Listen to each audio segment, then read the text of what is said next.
Ce mercredi à Digne-les-Bains, la campagne pour les élections municipales a pris une autre dimension avec un débat entre les 5 candidats organisé par la radio RCF, partenaire à cette occasion du journal La Provence.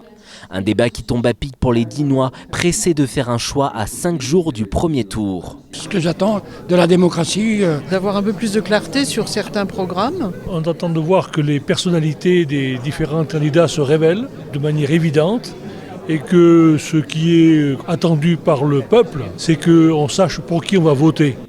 Durant 1h40, les 5 têtes de liste ont eu 15 minutes chacun pour développer leur position sur les divers dossiers de la ville et ont fait part de leurs priorités s'ils devenaient maires.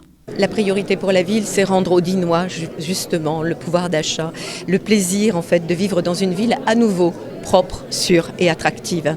Bien évidemment, aller prendre tous les contacts qui conviennent pour qu'à tous les niveaux décisionnaires, qui seront donc autant d'aides et de financeurs pour les projets que nous voulons porter. Et comme je vous l'ai dit, les contacts, puisque la plupart, en fait, ce sera aussi du public-privé. La première mesure, c'est de renouer le dialogue politique avec le président du conseil départemental et le président de la région, de façon à repositionner Digne-les-Bains dans le jeu politique, ce qui me semble fondamental, indépendamment des mesures prioritaires qu'attendent les Dinois, c'est-à-dire la propreté, la sécurité, une gestion rigoureuse de notre ville. Mettre en place le conseil municipal, prendre possession de la mairie et rencontrer le personnel assez rapidement et puis commencer à travailler, ouvrir les tiroirs, voir les dossiers qui sont à l'intérieur, toutes les études dont on pourra se servir ultérieurement qui nous permettront de gagner du temps et de faire des économies pour pouvoir mettre en place notre projet, notre programme. C'est peut-être le projet du territoire de pleine santé, puisque là nous arrivons à des moments très structurants de vraiment passage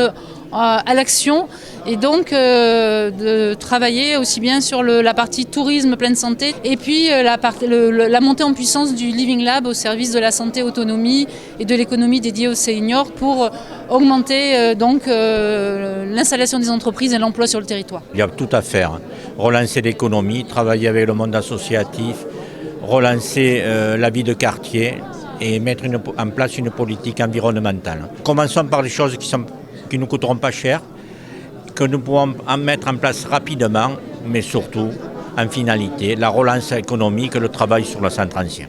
À ce jour, aucun des 5 candidats n'envisage une alliance avec d'autres listes s'ils accèdent au second tour.